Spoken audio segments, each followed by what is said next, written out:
शुरुआत करते हैं।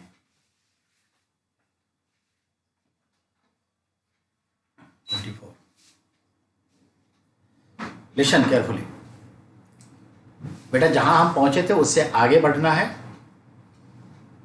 ये दोनों वीडियो मिल करके ही आपका पूरा होगा। तो अलार कलाम के यहां गए, वैशाली में पहली शिक्षा वहां ली, फिर रुद्रक रामपुत्र के यहां गए।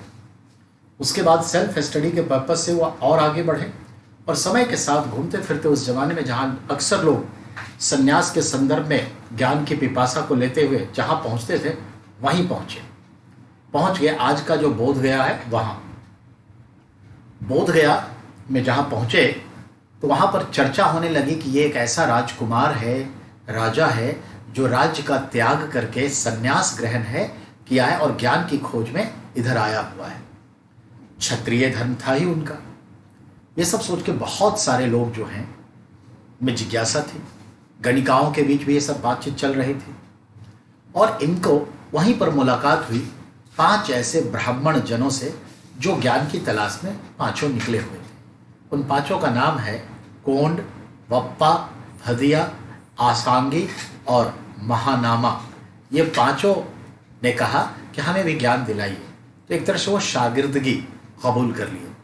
तो उन सब के साथ वो मेडिटेशन में गए। मेडिटेशन में गए तो याद रखना है, कुछ दिनों के बाद ये पांचों ने इनका साथ छोड़ दिया। यूं समझिए कि ये कहते हुए कि ये ज्ञान क्या दिलाएगा, भूखे ही मरवा देगा। तो एक्चुअली वो बिना स्ट्रैटेजी के, बिना रणनीति के दिन रात एक करके लोग ज्ञान प्राप्त करने के लिए लग गए थे। तो दिक्कत हुई। खुद ये पांचों चले गए और ये भी कृशकाय यानी बहुत सूख गए। तो कहते हैं कि गणिकाएं जो थी, जो बोध गया की, वो गणिकाएं कह रहे थे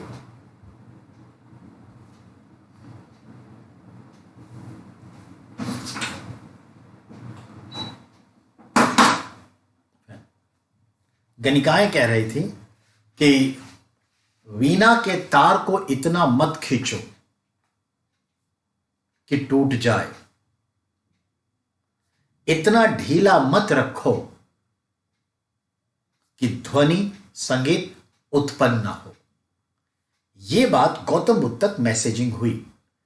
गौतम बुद्ध को लगा कि बात सही है, तो उन्होंने तय कर लिया अति सर्वत्र वर्जते, यानी कोई भी चीज की अत्यधिकता बहुत खराब होता है। तो उन्होंने कहा मिडिल पाथ, मध्यम मार्ग, यानी शुद्ध पाली भाषा में कहेंगे तो मध्यम प्रतिपदा, यानी हमें हमेशा मिडिल रास्ता, बीच का रास्ता निकालना चाहिए, जिसको नाम मिला गोल्डन पाथ। बौद्ध धर्म की सबसे बड़ी शिक्षा का नाम है गोल्डन पाथ, मिडिल पाथ, यानी मध्यम प्रतिपदा, मध्यम मार्ग, जो उनको इनडायरेक्टली गणिकाओं से मिले। कहते हैं बहुत दुबले उबले हो गए थे, तो सुजाता नाम की एक कृषक कन्या थी। उस कृषक कन्या ने इनको भोजन करवाया, कहते हैं खीर खिलाए, और फिर उसका सेवा शुश्रूषा कुछ दिन हुई होगी तो वो ठीक हो गए। फिर अब उन्होंने प्रण कर लिया कि नहीं, अब हमें मेडिटेशन में जाना है। तो कहते हैं बोध गया में, वर्तमान बिहार के गया का ही एक पार्ट है बोध गया। गया और बोध गया में लगभग 15-20 किलोमीटर का डिस्टेंस है। तो बोध गया नामक जगह पे फल्गु नदी के किनारे उसकी एक सहायक नदी निरंजना। तो फल्गु नदी की सहायक है निरंजना, जिसका पानी थोड़ा रेडिश होता है लाल रेत की वजह से। तो निरंजना नदी के किनारे उरुवेला नाम के जगह पे पीपल पेड़ के नीचे संन्यास लिए और मेडिटेशन में गए। याद रहा, पीपल पेड़ के नीचे, निरंजना नदी के किनारे, उर्वेला कप नाम के जगह पे, बोध गया में जो फल्गु की सहायक नदी है वहां पर। और कहते हैं 49 डेज तक लगातार खाते पीते एक सिस्टम में डिसिप्लिन के साथ उन्होंने की तपस्या। कहते हैं कि इस दरमियान मेडिटेशनली, इस दरमियान देवव्रत आया कि मेरा राज ले लो, कहां पड़े हुए हो, अपना राज लो, वापस आओ, राज करो ना। फिर कहते हैं कि जो इंद्र जो हैं उन्होंने देखा कि ये ज्ञान प्राप्त कर लेगा तो इसको डिस्टर्ब करो या जांच करो जो भी है। तो इंद्र जो है कहा कि अपना राज्य ले लो, हम तुम्हें राजा बना देते हैं वगैरह वगैरह, मेरी गद्दी ले लो। वो भी नहीं दी गई। फिर कहते हैं जो कामदेव है ना, कामदेव एक भगवान माने जाते हैं हिंदू धर्म में, तो कामदेव की वाइफ को रति कहते हैं, तो वाइफ हस्बैंड को कामदेव और रति। तो कामदेव और रति से जो 3 पुत्रियों का जिक्र है, इच्छा, कामना, वासना, ये तीनों पुत्रियों को मतलब उनको अपने मोह जाल में फंसाने के लिए नृत्य संगीत में लगा दिए ताकि इनका ध्यान भंग हो जाए। फिर भी नहीं डिगे।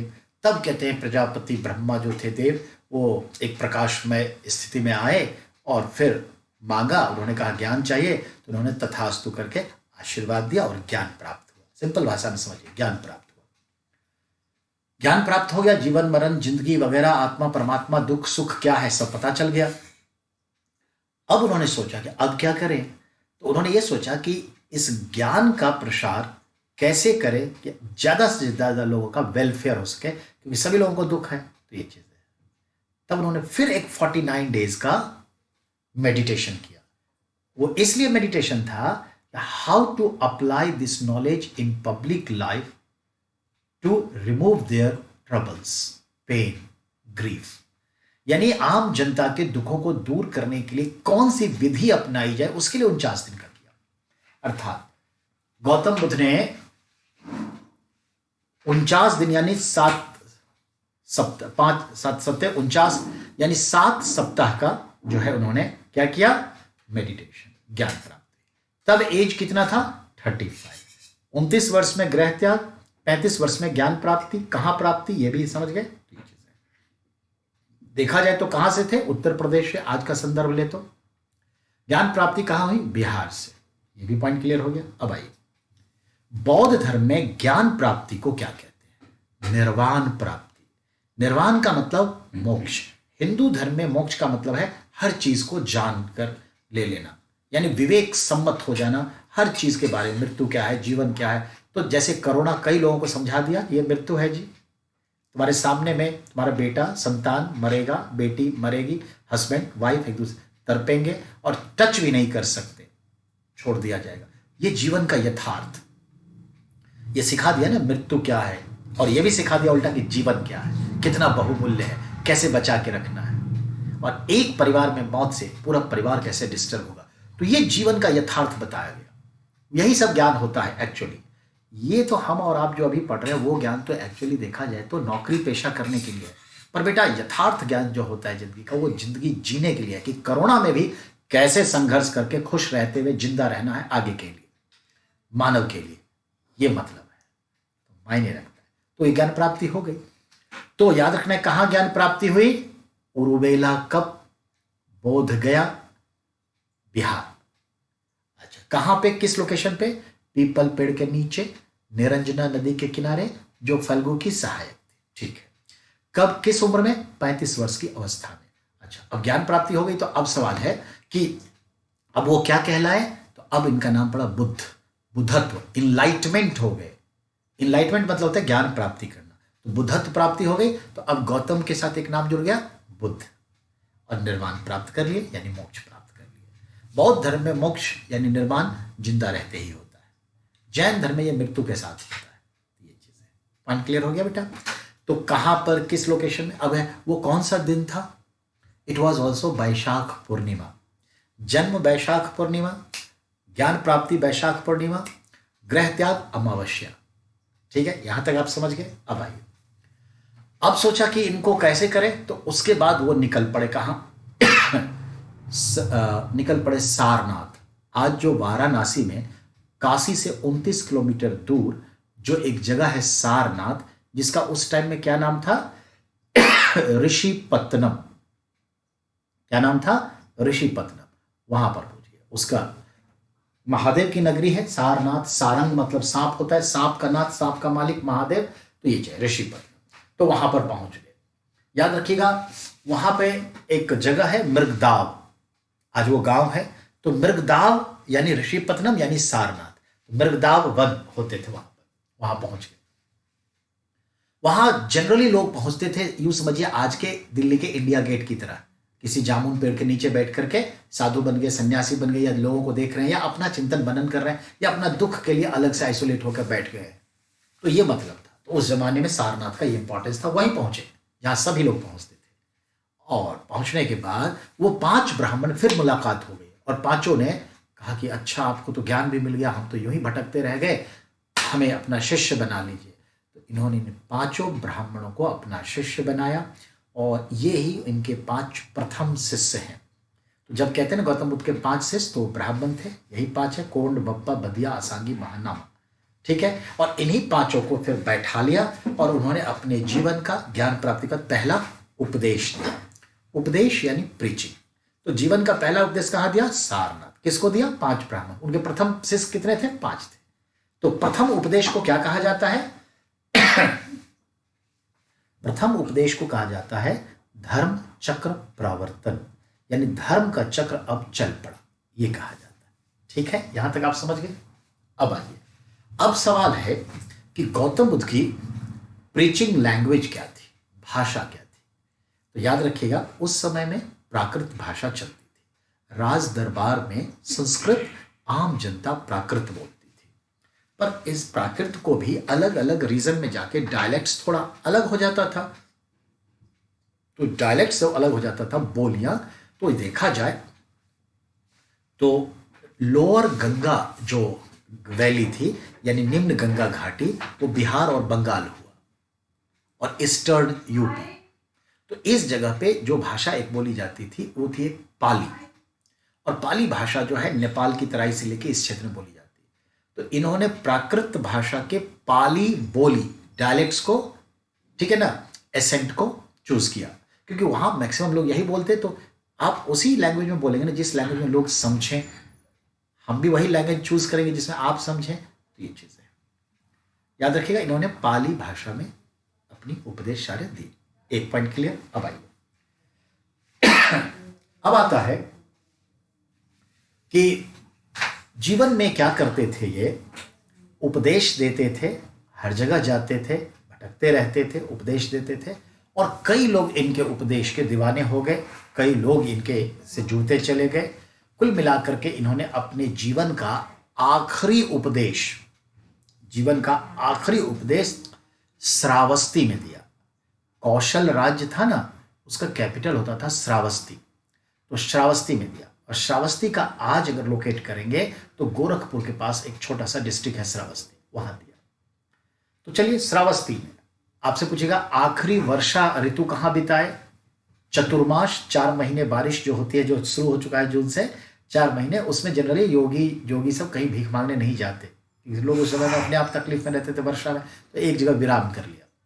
बाढ़ होता है, कनेक्शन टूट जाता था, तो ये 4 मास के लिए वो नहीं। याद रखिएगा, चतुर्मास कहेगा या वर्षा ऋतु आखिरी कहां बिताए? श्रावस्ती में। आखिरी उपदेश कहां दिया? श्रावस्ती में। सबसे ज्यादा उपदेश इन्होंने कहां दिया? श्रावस्ती में। जन्मभूमि मान ली जाती है बिहार, कर्म भूमि मानी जाती है संयुक्त प्रांत यानी उत्तर प्रदेश। ये ध्यान रखिएगा। यहां तक पहुंच गए। अब अगले पॉइंट पर आइए। ठीक है, अब अगले पॉइंट पे समझिए अगला पॉइंट क्या कहता है। तो जो भी है, अब आते हैं हम, इनका डेथ कहां हुआ। तो याद रखिएगा, श्रावस्ती में अंतिम उपदेश देने के बाद शुकर भिक्षा मांगते थे। तो शुकर माधव के घर गए और उससे जो है भिक्षा ग्रहण किए। तो उन्होंने उनको बैठ करके खाना खिलाया। तो गौतम बुद्ध खाना खाए, उसके यहाँ सुअर का मांस खाने में परोसा गया था। तो उन्होंने सुअर का मांस खाया, पिग का, और जिसकी वजह से उनको फूड पॉइजनिंग हो गई। उसका तो बीमार रहने लगे, पर यात्रा उन्होंने जारी रखी और यात्रा करते हुए पहुंच गए कुशीनगर। आज कुशीनगर उत्तर प्रदेश में बिल्कुल बॉर्डर पे, बिहार के बॉर्डर के पास का डिस्ट्रिक्ट है कुशीनगर। तो कुशीनगर में ही पहले गांव हुआ करता था, कुशीग्राम, कसाया, वही आज बड़ा होकर कुशीग्राम, कुशीनगर हो गया। तो वहां पर बीमार पड़ गए और फिर वहां पर बैठने की भी हालत में नहीं थी, तो लेटे रहे और लेटे लेटे ही मृत्यु को प्राप्त कर गए। और मृत्यु को जो प्राप्त किए, तो काया मतलब काया, उत्सर्ग मतलब जीवन खत्म होना, तो कायोत्सर्ग मुद्रा, यानी लेटे लेटे मर गए। ये मुद्रा वहीं पे है, कायोत्सर्ग मुद्रा उनकी। ठीक है, अब वहां पर जो है उनकी मृत्यु हो गई। बौद्ध धर्म में मृत्यु को कहा जाता है क्या, ये एक सवाल होगा, तो याद रखिएगा कहा जाता है महापरिनिर्वाण। महापरिनिर्वाण, तो चलिए ये वहां प्राप्त हुई, ठीक है। तो कब प्राप्त हुई? 483 BC, 80 वर्ष की उम्र में। तो आपने देखा एक शख्स को जो जनाब जन्म लिए, मृत्यु को प्राप्त हुए। अब जो छोटी छोटी बातें बता रहे हैं ओवरऑल समझिए। गौतम बुद्ध के कितने नाम? सिद्धार्थ बचपन का नाम, मां के नाम पर गौतम, ज्ञान प्राप्त करने के बाद बुद्ध। शाक्य कबीले से थे तो शाक्य मुनि, मुनि मतलब यति, यति मतलब सन्यासी, शाक्य मुनि कहलाए, ठीक है। ये तो समझ में आ गई बात, इतने नाम इसके हैं। और जो भिक्षु लोग होते हैं उनको क्या कहते हैं? तथागत। तथागत मतलब समझ गए ना, यानी जो पहुंचा हुआ आदमी है, तो तथागत ये नाम है। अब आइए, ऐसा महायानियों का मान्यता है कि गौतम बुद्ध जो है मृत्यु के बाद स्वर्ग लोक में अभी है, और स्वर्ग लोक में जो है उस काया का, उस गौतम बुद्ध का क्या नाम है? तो उसका नाम है अभिताशु। हॉट क्वेश्चन है ये सब, अभिताशु, स्वर्गीय बुद्ध। महायान धर्म का यह मानना है कि गौतम बुद्ध अगला जन्म लेंगे, और अगला जन्म जो लेंगे तो वही हाथी पर बैठकर आएंगे, वही सफेद हाथी पर जो स्वप्न महामाया देखी थी, और तब उनका नाम जो होगा मैत्रेयी बुद्ध। तो बुद्ध का अगला जन्म जो होगा किस नाम से? मैत्रेयी बुद्ध। कौन से सवारी पर आएंगे? हाथी पर आएंगे। तो मैत्रेयी बुद्ध की कल्पना है। अब ध्यान देंगे, हिंदू धर्म ने जो है इस गौतम बुद्ध के जन्म को विष्णु का 9वां अवतार मान लिया है। 9वां अवतार यानी बुद्धावतार, ये विष्णु का, तो विष्णु के रूप में मान लिया है। अब आइए, अब अगले पॉइंट में गौतम बुद्ध के पूर्वज कौन थे पूर्व जन्म में? तो ऐसी मान्यता है कि गौतम बुद्ध का मनुष्य जन्म से पहले 550 से ज्यादा अलग अलग योनि में जन्म हुआ। योनि से यहां शब्द होता है लिंग। यहां ये मतलब हुआ जैसे बिल्ली है, कुत्ता है, पेड़ है, पौधे हैं, कीड़े हैं, मकोड़े हैं, सुअर है, बैल है, गाय है, गधा है, घोड़ा है, और ऐसे ऐसे धीरे धीरे यक्ष है, तब जाके मनुष्य का जीवन। तो डार्विन का सिद्धांत का हिसाब किताब। तो कहने का मतलब है कि ये बात थी। तो इस तरह से देखेंगे तो पूर्व जन्मों में 550 जन्मों से होते हुए इस जन्म को प्राप्त किए थे। और बुद्ध कोंकण अपने पूर्व जन्मों में क्या जाने जाते थे? बुद्ध कोंकण। देखा कि कितने सारे नाम हैं। अब आइए, नाम हो गया। लैंग्वेज ऑफ प्रीचिंग, उपदेश की भाषा क्लियर हो गई। अब अगले पॉइंट पर आइए, उनके शिष्य कौन कौन थे? तो याद रखिएगा, इनके प्रथम 5 शिष्य हो गए कोंड बप्पा, भदिया, असांगी, महानामा, ब्राह्मण थे। इनके सर्वप्रिय शिष्य कौन थे? ये सवाल होगा। आनंद, जो पहले महावीर स्वामी का शिष्य था, उनके कोचिंग सेंटर को छोड़कर इनका ज्वाइन किया, समथिंग बेहतर होगा। और आनंद के साथ एक और शख्स आया, उपाली। तो उपाली इनका दूसरा प्रिय शिष्य, लेकिन प्रथम आनंद, तो उपाली।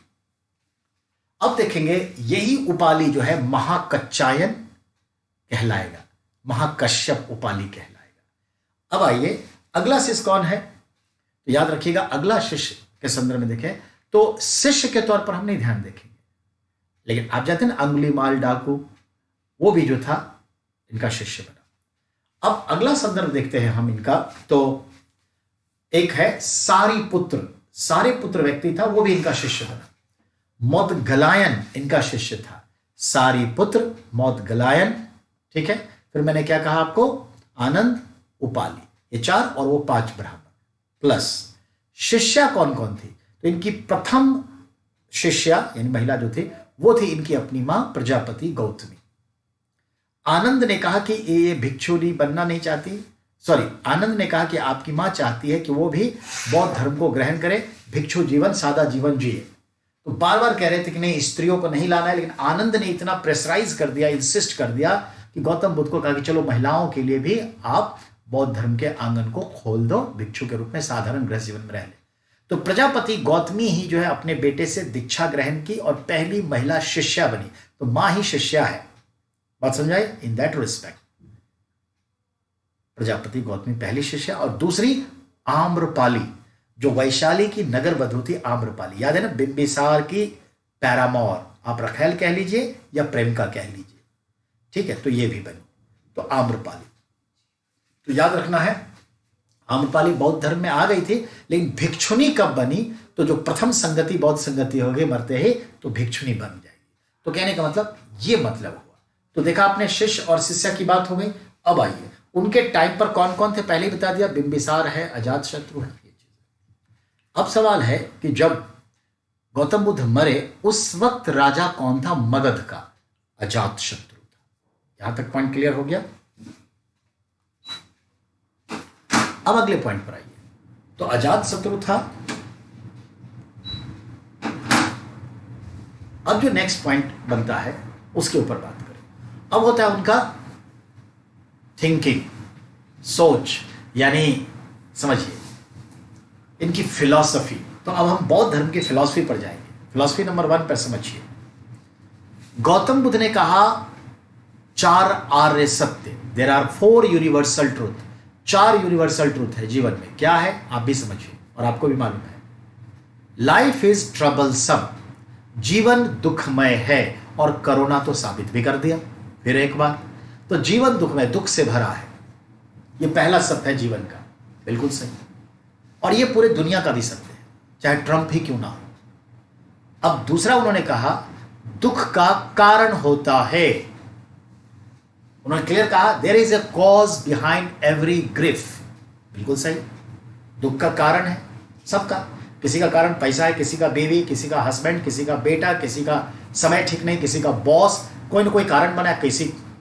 अब आइए दुख के कारण का नाम है इच्छा, यानी तृष्णा, यानी लिप्सा। याद रखिएगा गौतम बुद्ध ने पाली भाषा में इस शब्द के लिए लिप्सा का यूज किया है। लिप्सा जो है संस्कृत में तृष्णा हो जाता है और सामान्य भाषा में इच्छा कह देते हैं, डिजायर, लिप्सा। तो उन्होंने कहा कि हमारी तृष्णा ही हमारे दुख का कारण है। अब देखिए ना, हम कोई आईएएस बनना चाहते हैं, आईपीएस बनना चाहते हैं, एसएससी बनना चाहते हैं, एमबीए करना चाहते हैं, कोई हो नहीं पाता है, कभी कुछ हो जाता है, कभी 1 मार्क से रह जाते हैं, तो कभी पता चलता है कि भ्रष्टाचार फैल गया है, कॉपी बिक जाती है। नहीं देखा, अभी देखिए हमारे अनामिका शुक्ला जी हैं कासगंज यूपी की, फर्जी तरीके से 25 अलग डिस्ट्रिक्ट में टीचर बनी हुई हैं, संविदा पर कॉन्ट्रैक्ट टीचर, और वहां से जो भी लाखों रुपए सैलरी आ रही है वो जिस अकाउंट में जा रही है उस अकाउंट से सिप्रा नाम की कोई स्त्री है, सुप्रिया नाम की, वो निकाल रही है। कितना बड़ा नेक्सस है, समझ सकते हैं। तो देखा आपने, दुख के कई कारण हो सकते हैं। फिर उन्होंने कहा दुख निवारण के उपाय भी हैं। Life is troublesome, it has a cause behind, the cause name is trishna, desire, and there is a healings. चौथा कहा उपाय भी हैं। उपाय उन्होंने क्या कहा? अष्टांगिक मार्ग। We have to apply in life what? अष्टांगिक मार्ग। अष्टांगिक मतलब होता है अपने जीवन में 8 प्रकार के मार्ग अपनाना, ये ध्यान में रखना है। आखिर वो 8 प्रकार के मार्ग क्या है जिससे कि हम दुख से मुक्ति मिल जाएगा? तो वो है सम्यक दृष्टि, यानी we have to absolute vision. हमारा देखने का नजरिया, दृष्टिकोण सही होना चाहिए, उचित। नहीं, आप हमारे विद्यार्थी हैं, शिष्य है, शिष्या है, तो हमारा दृष्टिकोण कैसा होगा? देखिए हमारा बेटा ये गौतम बुद्ध की पेंटिंग बनाया है, तो अभी बुद्ध पढ़ा रहे हैं तो उसकी इच्छा हुई कि आप इन्हें दिखा दीजिए, तो ये देख लीजिए आप, ठीक है। तो गौतम बुद्ध को बनाया है, ये पेंटिंग करता है वो, तो ध्यान में रखना है। तो मैंने क्या कहा बेटा, सबसे पहले क्या है कि हमारा विजन सही होना चाहिए, दृष्टिकोण। फिर है संकल्प, then we have to take a resolution, एक संकल्प लेना चाहिए अपने उस विजन के लिए। फिर तीसरा है वाणी, हमें अपने जुबान सही रखनी चाहिए। बिहार में कहावत है, यही मुंह पान खिलाता है और यही मुंह जूते भी खिलाता है। नहीं, कहते माइंड योर लैंग्वेज, कहते माइंड योर टंग, यानी जुबान को ठीक करके हमेशा रखना चाहिए। बिल्कुल सही। फिर है क्रमात, क्रमात का मतलब है हमें अपने कर्म, एक्शन सही करना चाहिए, ठीक है ना।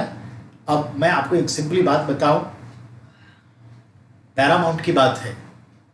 कुछ टीचर जो मैथ के होंगे, हो सकता है इडियटगिरी करे या मजाक में हो, या मैम को ऐसा लगता होगा कि नहीं ये थोड़ा सा अलग है, तो जीरो बनाए जाते हैं, जीरो बनाए जाते हैं 100% दिखाने के लिए।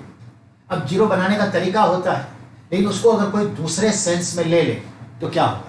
तो ऐसे 1-2 टीचर का जिक्र नीतू मैम ने किया था। अब बात कितनी सही नहीं पता, तो याद रखिएगा ऐसे भी है। तो मैंने कर्म तो कर रहा है वो मैथ पढ़ाने का, पर तरीका, कर्म का तरीका अच्छा नहीं है, जिसकी शिकायत हो गई।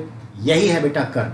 तो हमें सही कर्म करना चाहिए, ये कहने का मतलब है। फिर है आजीव। आजीव मतलब क्या है कि जो जीव है और जो आजीव है सबके प्रति समान दृष्टिकोण रखना चाहिए। व्यायाम, लाइफ में एक्सरसाइज हमेशा करना चाहिए। और ये एक्सरसाइज क्या, यानी एक किसान है और खेतों में काम करता है, लेबर है, वो काम करता है, उसका एक्सरसाइज हो रहा है। तो शरीर को भी थोड़ा बहुत जो है फिजिकल एक्टिविटीज में होना चाहिए। कोरोना, बहुत सारे लोगों के फिजिकल एक्टिविटीज स्टॉप है, हमारा भी। तो हमारे भी थोड़े पेट उभरने लगे, अब थोड़ा टाइट रखना पड़ता है। देख रहे हैं आप, जब ठीक हो जाएगा तो फिर देखते हैं। तो याद रखें एक्टिविटीज, व्यायाम, क्योंकि योग भी व्यायाम ही है। तो याद रखिएगा, आपका शरीर अगर स्वस्थ है एक्सरसाइज करके, तो दिमाग भी स्वस्थ होगा। पर वो मसल्स के लिए नहीं कह रहे हैं, सिंपल एक्सरसाइज की बात कर रहे हैं, जिससे आपका बॉडी ऑर्गन सही फंक्शन करे मेडिकली। अगला है स्मृति। कहने का मतलब है हम कौन हैं, क्यों धरती पर आए, मेरी जिंदगी का उद्देश्य क्या है, ये स्मृति हमेशा सदैव रहनी चाहिए कि हमें करना क्या है, क्या करके जाना है। तो स्मृति का इंपॉर्टेंस है। फिर आपका समाधि। समाधि का मतलब क्या होता है, चिंतन। जब भी 24 घंटे आप रहेगा, 2-3 घंटे, 1 घंटे, आधे घंटे के लिए थोड़ा सा मेडिटेशन कर लीजिए, चिंतन कर लीजिए, पूरे क्रिया को समाप्त कर लीजिएगा, बहुत अच्छा रहेगा। ये अष्टांगिक मार्ग है। फिर इन्होंने कहा भिक्षुओं के लिए 10 शील भी अपनाना है। 10 शील मतलब आचरण, 10 टाइप ऑफ कंडक्ट। तो आचरण उन्होंने क्या कहा, तो ध्यान दीजिए। उन्होंने कहा अहिंसा, नॉन वायलेंस। दूसरा कहा सत्य, ऑलवेज स्पीक ट्रुथ।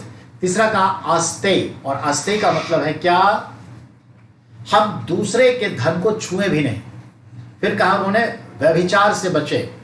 व्यभिचार से बचे का मतलब क्या है, किसी भी प्रकार का पर स्त्री गमन, पर पुरुष गमन ना करें। जो दाम्पत्य जीवन शैली है, जो पारिवारिक व्यवस्था है, उसको बनाए रखे, ये बात कही। इन्होंने रजनीश वाली बात नहीं कही, ठीक है ना। उन्होंने जो है आईपीसी 377 वाली बात नहीं कही। उन्होंने सुप्रीम कोर्ट के जो हाल में जो फैसले हुए उस पर ऐसा कुछ नहीं कहा, पारिवारिक जीवन को बनाए रखने के लिए कहा। फिर है शराब से बचे। मद्यपान के लिए उन्होंने हमेशा कहा। यहां तो शराब से बचना क्या, शराब ही व्यवस्था चला देती है। तो शराब से बचने के लिए समय से कह रहे हैं, समय से भोजन करना। याद रहे इन्होंने क्या कहा, always eat on time, take your meal on time. पर यहां तो शहरी जीवन में अनटाइम ही है, कब नाश्ता कब खाना कोई गारंटी नहीं। 2 बजे जो है पार्टी कर रहे हैं, 2 बजे खाना खा रहे हैं, नहीं, ये है। तो ये याद रखिएगा। हमारे जीवन में डायबिटीज का एक सबसे बड़ा कारण क्या है, तनाव, और दूसरा कारण क्या है, अनटाइमली भोजन, ये डायबिटीज, इरेगुलरिटीज। तीसरा उन्होंने फिर कहा जो सॉफ्ट बेड है, कोमल शस्या का त्याग कर दीजिए।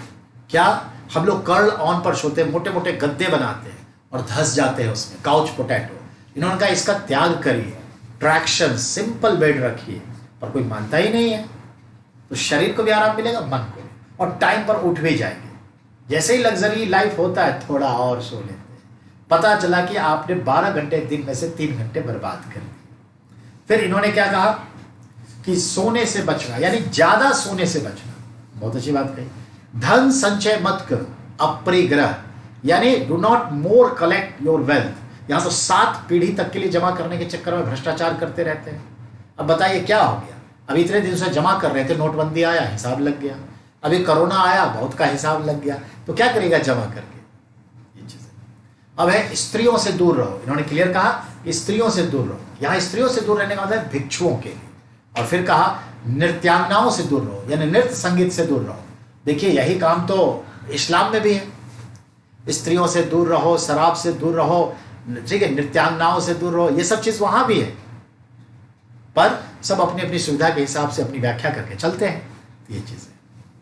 अब ध्यान दीजिए, ये तो समझ गए 4 आर्य सत्य किसने दिया, गौतम बुद्ध ने, बौद्ध धर्म में, ठीक है। अष्टांगिक मार्ग किस धर्म से जुड़ा है, बौद्ध धर्म से।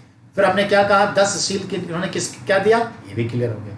अब आइए, अभी ये क्या कहते हैं, तो ध्यान देंगे त्रिरत्न क्या है। त्रिरत्न, तो बौद्ध धर्म में त्रिरत्न का मतलब समझिए। बुद्धम शरणम गच्छामि, संघम शरणम गच्छामि, धम्मम शरणम गच्छामि। बुद्ध, संघ, धम्म, यानी उस समय में जो तीन इंपॉर्टेंट बातें थी वो तीन ये थी, यानी बुद्ध के शरण में जाओ, यानी संघ के शरण में जाओ, यानी धर्म यानी धम्म के शरण में जाओ। यही उस टाइम में आपका वेलफेयर है, लोक कल्याण है, यही नेशनलिज्म है, यही रीजनलिज्म है, यानी यही जो है उस टाइम में समाजवाद था। उस टाइम का सबसे बड़ा समाजवाद यही था, सुधार केंद्र यही था। आज इसे आप नेशनलिज्म के रूप में देखते हैं कि आज राष्ट्रवाद ही हर चीज की मुक्ति का मार्ग दिखा रहा है, राष्ट्र के नाम पे ही सारी बात होती है। उस टाइम में मानव बने रहो इसके लिए सारी बात होती थी, ह्यूमैनिटी, और उसके आज क्या है, राष्ट्रवाद। राष्ट्रवाद के लिए जो जरूरी है वो किया जाएगा। समझ में आई बात? तो ध्यान में रखिएगा। चलिए, तो ये समझ गए। अब अगले पॉइंट पर आइए। तो एक तो आपने ये देखा कि इन्होंने ये कहा, अब अगला पॉइंट पर आते हैं। त्रिरत्न क्लियर हो गया, अब है त्रिपिटक।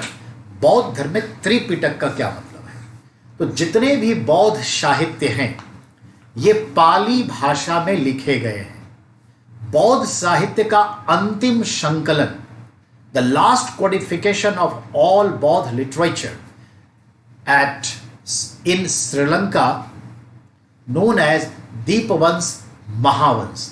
तो दीपवंश और महावंश नाम से सारी किताबों को कलेक्ट कर लिया गया, लिख दिया गया। सबसे आखिरी में लास्ट एडिशन के तौर पे कब 400 BC के आसपास माना जाता है। तो ये ध्यान में रखिएगा, ठीक है। अब ध्यान दीजिएगा, तो 400 BC नहीं, 400 AD के आसपास बोलेंगे, 400 AD के आसपास। तो ये चीज है। अब आगे आते हैं। त्रिपिटक में क्या मतलब है? त्रि मतलब तीन और पिटक मतलब बॉक्स, पेटी। तो जितनी भी किताबें हैं एक सीक्वेंस के हिसाब से सब्जेक्ट रिलेटेड, एक में, दो में, तीन में डाल दिया, तो तीन पेटी हो गई त्रिपिटक। एक का नाम है सूत पिटक। सूत पिटक किताब की रचना आनंद ने की थी। दूसरा है आपका विनय पिटक। विनय पिटक की रचना उपाली ने की थी। Abhidhamma Pitaka, it is written by group of scholars of Bauddha Dharma. तो बौद्ध धर्म के विद्वानों ने मिलकर के की थी। सूत पिटक में ही एक नहीं 7-8 किताबें हैं। तो सूत पिटक में एक किताब जो है वो क्या है, जातक कथाएं, जिसमें गौतम बुद्ध के पूर्व जन्मों की 500 से ज्यादा कहानियां हैं कि पूर्व जन्म में क्या थे। तो जातक कथाएं is a part of Sutta Pitaka. In that respect, इसका मतलब यह हुआ कि सूत पिटक में क्या है, गौतम बुद्ध के जीवन से जुड़े पूर्व जन्मों की कहानी है, वर्तमान जन्मों की कहानी है। ये सूत पिटक में हुआ। अब अगले पॉइंट पर आ जाए। तो अगले पॉइंट पर आ जाए। तो एक तो पॉइंट ये देख लिया, दूसरे पॉइंट पर। तो एक तो ये हो गया कि गौतम बुद्ध के जन्म से। अब है सूत पिटक के बाद विनय पिटक। विनय पिटक में क्या है? तो विनय पिटक में जो है वो है आपका भिक्षुओं से जुड़े रूल रेगुलेशन, नियम, रीति रिवाज, यानी रूल रेगुलेशन, भिक्षुओं के संघ से जुड़े नियम। ये विनय पिटक। विनय मतलब ऐसे भी नियम होता है। तो Vinaya Pitaka. What is in content? Abhidhamma Pitaka, it is totally philosophy of Gautam Buddha, philosophy of Bauddha Dharma. ये फिलॉसफी होता है, दर्शन है। तीनों किताब हो गया। रिमेंबर, सूत पिटक और विनय पिटक फर्स्ट बौद्ध कॉन्फ्रेंस में लिखे गए। अभिधम्म पिटक थर्ड बौद्ध कॉन्फ्रेंस में लिखे गए। ये याद रखना की चीज है। सभी पाली में है। Point clear? तो साहित्य, बौद्ध साहित्य पाली में है, उनकी उपदेश की भाषा पाली है। ये याद रखिएगा, ठीक है। अब अगले पॉइंट पर आ जाए। यहां तक तो आपकी अंडरस्टैंडिंग आ गई।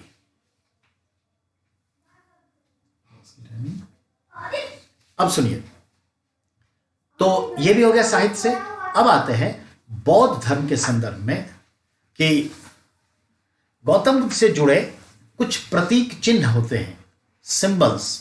कैसे? जन्म का, मृत्यु का, ज्ञान का, ग्रह त्याग का, ये धरती पर आए, अवतार लिए, मृत्यु को प्राप्त किए, उसको ध्यान देंगे। That is called the some symbols. 5 symbols हैं। पहले पॉइंट पर ध्यान दें। गौतम बुद्ध जन्म लिए, इसका सिंबल है सफेद हाथी। कहीं कहीं सांड, कहीं कहीं बैल। तो बैल कहे, सांड कहे, सफेद हाथी, it is symbol of his birth. अब आइए, उन्होंने गृह त्याग किया, लेफ्टिंग द हाउस, तो उसका सिंबल क्या है? तो याद रहे, इसका सिंबल है घोड़ा। याद है ना, घोड़ा कंथक क्वांतम दुलार की ओर गए। तीसरा जो है, उनको ज्ञान प्राप्त हुआ, यानी निर्वाण, वही बोधगया में। उसका सिंबल क्या है? पीपल का पेड़, बोधि वृक्ष। चौथा, वो मृत्यु को प्राप्त हुए, यानी महापरिनिर्वाण। इनका सिंबल क्या है? तो अस्तुपास। अब वो इस धरती पर आए, अवतार लिए, जन्म लिए, इसका सिंबल क्या है? उनके फुटप्रिंट, पद चिन्ह। ये है उनके 5 सिंबल्स। तो सिंबल्स क्लियर हो गया। अब जरा रिश्तेदारी की बात करें तो यहां तक तो आपने देख लिया, मां बाप कौन थे, शिष्य सारे हो गए। उनके समकालीन कंटेम्पररी कौन थे? महावीर स्वामी थे, नहीं काउंटर पार्ट ही थे, बराबर के पद पर थे महावीर स्वामी। और ऐसे बिंबिसार देखा, अजात शत्रु देख लिया आपने। बिंबिसार भी मुलाकात किया था उनसे अपनी 10 रानियों समेत, और बौद्ध धर्म को ग्रहण भी किया था। फिर देखते हैं अज्ञात शत्रु उनसे मिल करके लिच्छियों पर कैसे शासन करे वो। और आपको भी मालूम है, जब गौतम बुद्ध बीमार पड़े थे तो बिंबिसार जो मगध राजा था, अपना डॉक्टर जीवक को भेजा था। और वो जीवक कौन है? उसका बेटा ही है एक तरह से, आम्रपाली से जो हुआ था। तो उसको भेजा था इलाज करने के लिए। ये भी आप समझ गए, ठीक है ना। अब आइए, अब गौतम बुद्ध का फिलॉसफी के संदर्भ में देखिएगा। कहते हैं कि दर्शन, तो याद रखिए, बौद्ध धर्म, गौर फरमाएंगे, बौद्ध धर्म नास्तिक है। नास्तिक का अर्थ होता है जो वेदों को ईश्वरीय बात ना माने। वेद मानते हैं कि चलो ठीक है, पर ये ईश्वर ने ही कहा है, ऐसा नहीं मानते। तो जो वेदों को ना माने या वेदों को ईश्वरीय वचन ना माने, उसे नास्तिक कहते हैं। तो ही वॉज नास्तिक, ठीक है। दूसरा, जो ईश्वर में विश्वास ना करे, one who not believe in godism, god, that's called atheist, यानी ये अनिश्वरवादी थे। अनिश्वरवादी का ये अर्थ है। तीसरा, ये कहते हैं कि आत्मा नहीं होती, देयर इज नो सोल। तो ये सोल, आत्मा को नहीं मानते, तो कहते हैं अनात्मवादी। देखा, अनिश्वरवादी, अनात्मवादी। ये भाग्य नाम की व्यवस्था को नहीं मानते कि लक, भाग्य भी कुछ होता है, तो अभाग्यवादी। तो अनात्मवादी, अभाग्यवादी, अहिंसा, परमो धर्म। ये कहते हैं सभी जीवों पर दया करो और हिंसा मत करो। तो ये अहिंसा को मानते थे, तो नॉन वायलेंस में बिलीव करते थे। लेकिन इनका नॉन वायलेंस कैसा है? उन्होंने क्लियर कहा कि तुम किसी भी जीवों के मृत्यु का कारण मत बनो, यानी do not make cause of killing of any animals, death of any animals, cause मत बनो। लेकिन मान लीजिए कि आप भिक्षु हैं, घर घर भिक्षा मांगते हैं, और आप किसी से भिक्षा मांगे और वो आपको खाना खिला दिया, मांस दे दिया, तो आप थोड़े कहते कि मेरे लिए मांस पका के रखना, पर आपको एक्सेप्ट करना है। और उस जमाने में लोग मांस खाते थे, लेकिन सडन इनको छोड़ देना संभव नहीं था, ये याद रखिएगा। पर इनडायरेक्टली तो खुद गौतम बुद्ध भी सुअर के मांस खाए थे, शुकर माधव के यहाँ, जिसको कुंद भी कहते हैं, चुंद भी कहते हैं। तो ये चीज है, ठीक है। अब आइए आगे। तो इनका अहिंसा ये है। अब आगे की बात करें तो अहिंसा हो गया। फिर हमने क्या कहा? ईश्वर को नहीं मानते, आत्मा को नहीं मानते, भाग्य को नहीं मानते, बट बिलीव इन ड्यूटिज्म, कर्मवादी थे। संसार के सभी धर्म कर्मवादी होते हैं, जो जैसा कर्म करेगा वैसा पाएगा। इन्होंने क्लियर कहा, अन्नदा वन्नदा सुखदा गाय के लिए, और जैसा कर्म करेगा वैसा फल पाएगा। तो ये चीज है। तो समझ गए कि इनका ये सोच क्या है, ठीक है। क्या पुनर्जन्म में इनका विश्वास था? तो जब भी कोई लोग अगले जन्म की बात करता तो वो कहते इस जन्म की चिंता करो, अगले जन्म की नहीं। क्या होता है नहीं होता है मुझे नहीं इस पर बात करना। तो कंट्रोवर्सी था, इसलिए कुछ करते नहीं। तो यह माना गया कि वो पुनर्जन्म में विश्वास नहीं करते थे, ठीक है, ये मान लेते हैं। तो पुनर्जन्म में विश्वास नहीं करते थे, तो ये कैसे होगा? तो देखा जाए तो उन्होंने क्या कहा कि हमारा भाग्य नाम की कोई चीज नहीं होती, आत्मा होती नहीं है। लेकिन वो उन्होंने कहा कि जैसा कर्म करोगे वैसा फल पाओगे। तो कुल मिलकर तथ्य ये निकल के आया, he believes in rebirth but that was not cause of soul, cause of your karma. तो कहते थे आप अपने कर्म के हिसाब से अगला जन्म लेते हो, तो पुनर्जीवन में विश्वास करते थे, यही मान्य है। ही believes in rebirth through Karma. अब उनका जो रीबर्थ का है वो देखिए, मेरे पिताजी ले लीजिए, मेरे दादाजी ले लीजिए, हम तीसरी पीढ़ी हो गए, हमारे बच्चे भी वो चौथी पीढ़ी हो गया। तो हमारे दादा का या उनके जो पूर्वजों का जिन उनके अंदर में था वही जो है फिर गर्भ में आया और अगला जन्म हुआ। तो ऑलरेडी मैं नहीं हूं, सिर्फ मेरे में मेरे पूर्वजों का अंश है, मेरे माता पिता का अंश है, ठीक है ना। और मेरे पुत्र में अब मेरा भी अंश है और अपने पूर्वजों को भी वो कैरी कर रहा है। ये गौतम बुद्ध की नजर में जो है अगला जन्म है। बिल्कुल मैं ही अगला जन्म एज इट इज लूं या कुछ और रूप में, ये नहीं, ये क्रमबद्ध है। तो मनुष्य, वो क्लियर कहते हैं कि मनुष्य एक ही समय में तीन तीन पीढ़ियों में जीता है, भूतकाल में भी, भविष्यकाल में भी और वर्तमान में भी। मैं वर्तमान हूं, मेरे पिता जो वर्तमान में है या माता वो हमारी भूत है, और जो हमारा सामने हमारा बच्चा खेल रहा है वो भविष्य है। ये मनुष्य की कल्पना उन्होंने की थी। ये है मतलब पुनर्जन्म का सिद्धांत उनका। तो दिस इज, तो हम जैसा कर्म करें हैं वैसा ही मेरा बेटा बनेगा। तो 60% तो हमारे जैसा ही होगा, 40% परिवेश अच्छा हुआ तो और अच्छा बन जाएगा, बुरा हुआ तो और बुरा हो जाएगा। तो 50% हमसे गया है, 50% परिवेश से लेगा, एनवायरमेंट से लेगा। तो ये चीजें हैं उनके अकॉर्डिंग, तो ये याद रखिएगा, ठीक है। तो ये है डार्विन का सिद्धांत। चलिए अब अगले पॉइंट पर आ जाइए, फाइनली टू अंडरस्टैंड।